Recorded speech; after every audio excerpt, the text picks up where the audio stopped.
I feel like this is something that has gotten a lot of popularity in the recent past.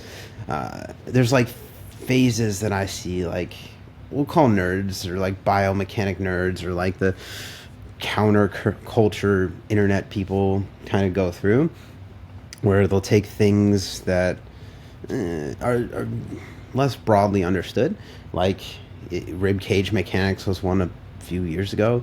A lot of nerds talking about rib cages. Now I think that's feet. I think that's feet and ankles and lower leg stability. That's what the nerds have moved on to in this current time.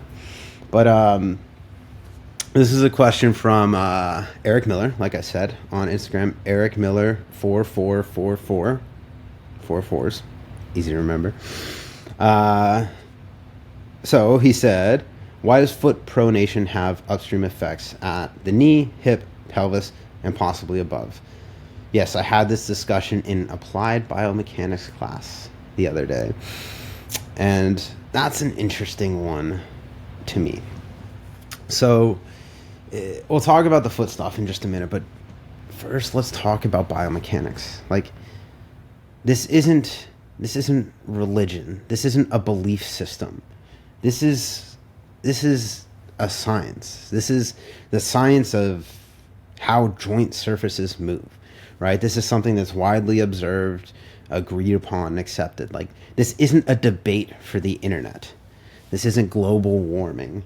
This is literally just the way that joints move because of the shape of the joint surface and the biological interactions of the neuromuscular system on those joint surfaces.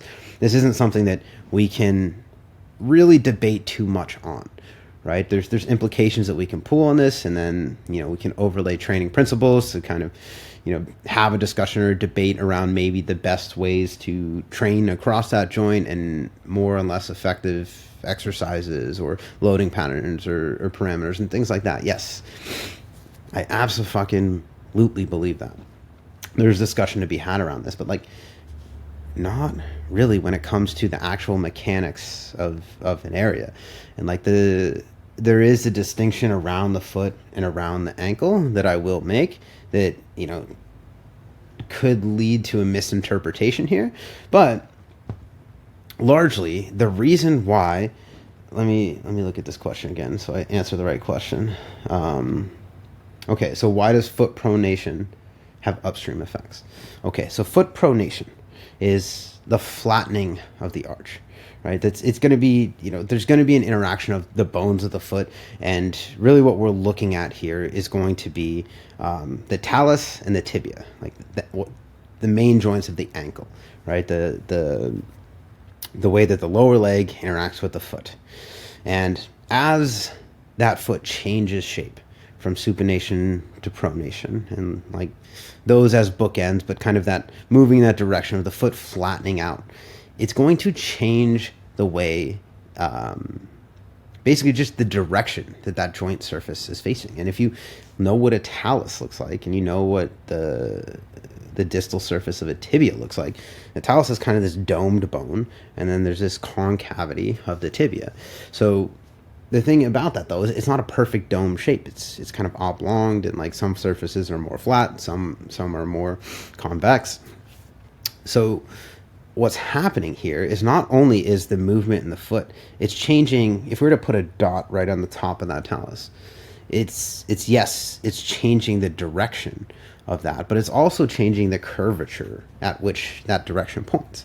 So what's happening now is that as the foot changes shape and that foot flattens out, we pronate, it's just creating a completely different vector for the way that we will be able to organize our center of mass on top of that, right? So the discussion point here is that, yes, this is true if we're talking closed chain movement, if we're talking foot on the ground, foot on some sort of surface that is weight bearing, right? That even includes like a leg press or a step up, something of that sort. So basically what I'm saying is that if our foot is weight bearing on the ground and that foot changes shape, it's going to change the direction at which we interact with the lower leg, the tibia, at that ankle joint. So there has to be some sort of upstream effects from that, right? Whether that's rotation, whether that's dorsiflexion, plantar flexion, which if we're doing that at the tibia, then that also, there has to be some sort of interaction proximally with the femur at the knee joint. And then the femur is also proximally going to interact with the pelvis. And then that input into the pelvis is, yes, going to have upstream effects into how we move at the SI joint, through the sacrum, and through the spine, the abdomen, the lumbar spine. So there's not really much of a discussion to be had here. Is that it's not a question of if foot pronation and supination affects upstream. It's how does that affect? Like it is happening. It absolutely is happening. And the caveat to that is the only way it's not happening is if we're talking true open chain movement, where foot is off the ground and we're just changing shape of the foot and the tibia is stationary, right? And there's very few movements that we're going to do like that. And the thing about that is that compared to the weight of your body and gravity and any other external implement that you're going to use, it's going to be very low stimulus. So it's going to have a very small overall effect on how you move when you're not doing that exercise.